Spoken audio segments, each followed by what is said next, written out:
Bonjour les amis, comment ça va aujourd'hui? Moi ça va bien et je viens avec le sujet, je pense que vous avez lu le titre, donc je refais la vidéo que normalement j'aurais dû faire, que j'avais faite avant, mais voilà, il n'y a pas de son, je vais l'effacer, donc c'est celle-ci qui va rester. Je viens vous parler de mon point, enfin par rapport à mon point de vue, je viens vous parler de la situation qui se passe en ce moment en Angleterre avec Meghan et Henry, son mari, et surtout vous donner mes raisons pourquoi j'ai décidé de faire cette vidéo.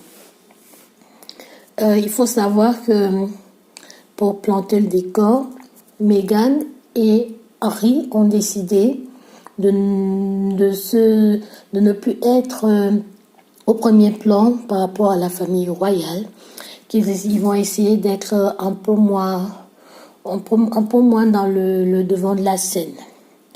Ils prennent un peu de recul.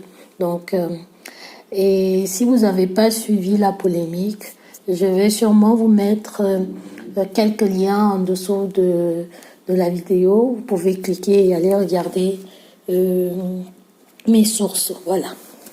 Si aujourd'hui j'ai décidé de faire la vidéo, c'est parce que j'ai regardé une interview d'un photographe, le photographe royal apparemment, qui s'appelle Arthur Edwards. Et ce monsieur, c'est après ses propos que je me suis dit, il faut peut-être que je parle de ça sur ma chaîne. Il a donné une interview au Sun, donc un tabloïd, je pense, anglais, un média anglais, peut-être pas un tabloïd, je ne sais pas. Et ce qu'il a dit m'a profondément choquée. Donc je suis là pour essayer de décrypter à ma façon comment j'ai compris en fait toute cette situation très médiatique en ce moment, qui apparemment n'est pas encore complètement finie, parce que d'après certains spécialistes, c'est peut-être pas aussi facile que cela. Voilà. Je vais essayer de vous donner le point de vue par rapport à cette interview-là. Donc, il faut savoir que le royal photographeur, là, monsieur Arthur Edwards, il est très proche du roi Charles, d'après ce qu'on dit, d'après ce qu'il a dit lui-même. Et d'après lui, par rapport à lui, la décision que Meghan et Henry ont prise, tous les deux, d'après moi, c'était une décision que pour Meghan. Donc, c'est une décision exclusivement provenance de Meghan. Donc, c'est Meghan qui a décidé que les deux ne veulent plus être au premier plan. Et il donne la faute à Meghan, en gros. Et non seulement il donne la faute à Meghan, mais c'est pas tellement ça qui me choque, parce que voilà, il faut savoir que voilà, Meghan était assez critiquée, probablement parce que voilà, comme Lilian Thuram l'avait dit, hein, vous l'avez tous entendu, ces cultures sont fondées par rapport au racisme, voilà, au racialisme pour ceux qui sont un peu plus polis. Donc ils sont dans la hiérarchie des choses, en fait la hiérarchie des êtres humains absolue.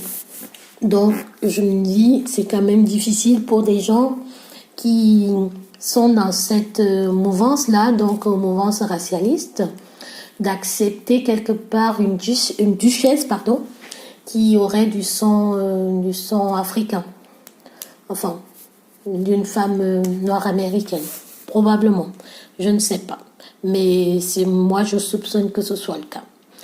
Et il faut savoir aussi que quand j'ai écouté ce monsieur parler, je me suis dit, c'est pas possible d'être aussi méchant en fait et aussi brutal, quoi. Parce que en gros, il a comparé la situation de Meghan actuelle avec celle de Diana, donc la princesse Diana, la mère de Henry. Et cette comparaison, en gros, il l'a dit, ce n'est pas aussi grave que ce qui s'est passé avec Meghan, elle n'a pas tellement d'harcèlement tant que ça. Donc, en gros, elle devrait être rassurée, elle devrait être contente que sa part d'harcèlement ne soit pas arrivée au niveau de l'harcèlement de Diana. Et je me suis dit tout de suite, mais il est malade ce type. Il est fou, allié, c'est pas possible. Comment on peut aujourd'hui se contenter d'être moins brutalisé en fait? La brutalité, c'est la brutalité.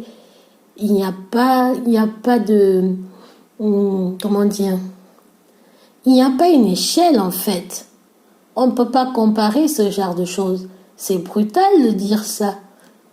En plus que il compare cela à une morte, une personne qui est partie. Donc il n'est même plus là pour venir dire je suis d'accord avec ce que tu dis ou bien je suis pas d'accord. Donc ça m'a énormément choquée et je me suis dit pourquoi est-ce qu'il a dit ça, et j'ai compris que probablement c'est cette éducation raciste qui lui permet de dire cela. Parce que dans son subconscient, j'en suis sûre, le fait d'être associé à du sang africain, donc à des nègres, automatiquement, on devrait être plus tolérant à la douleur. Donc, on devrait plus supporter, en fait,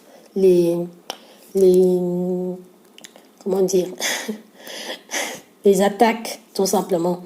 Donc, il se dit, elle est à moitié noire ou elle est noire, ça dépend de comment il la voit. Elle est noire et elle n'arrive même pas à supporter un dixième ou la moitié, ou je ne sais pas comment il a calculé lui, la moitié que Diana a pu supporter. Elle est noire et elle n'arrive pas à supporter ce que le prince Charles lui-même il a supporté quand il a quitté sa femme, qu'il a trouvé une femme divorcée aussi, qui était mariée et qu'il a piqué un autre homme, quoi, en gros. Il s'est dit, si c'est ce que j'ai pensé en fait.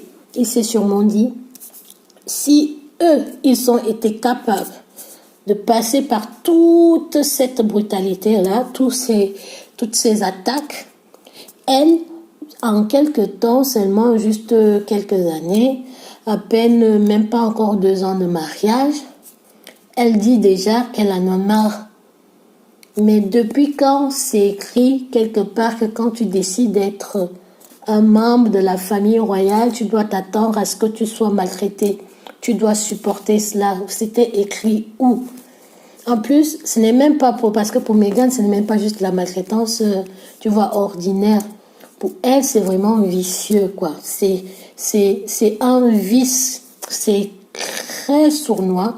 Seulement si tu es une personne noire ou bien si tu es une personne ouverte d'esprit, tu peux comprendre ce genre de choses. Nous, on arrive à percevoir que c'était de la haine pure.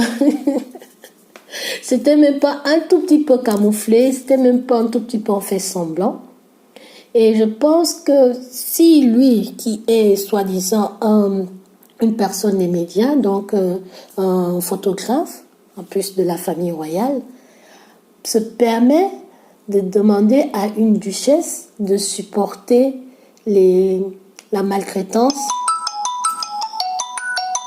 Mais qu'est-ce qui ne va pas avec lui?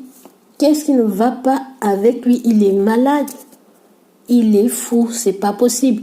Et en plus, il a la nostalgie de quand Henri faisait ses frasques qui portait des trucs nazis, qui se promenait à poil, qui se laissait prendre en photo dans les hôtels et toutes ces choses de, on va dire, de jeunesse qu'il a fait, le fait qu'il soit allé à l'armée. En fait, c'est en gros le pauvre Henri, il a croisé la route d'une mégère qui lui pourrit la vie, et maintenant en plus elle part avec lui. Je sais pas ce que vous pensez de mon point de vue, mais en tout cas j'espère qu'il y aura quelques commentaires sur cette vidéo. Dites-moi ce que vous pensez, ça m'intéresse vraiment, parce que moi c'est ce point de vue là que je voulais discuter. Sinon, bien sûr que je trouve ça mignon, un homme qui décide de supporter, de protéger, de soutenir, d'entretenir sa femme, quoi. Donc, d'être du côté de sa femme. Donc, c'est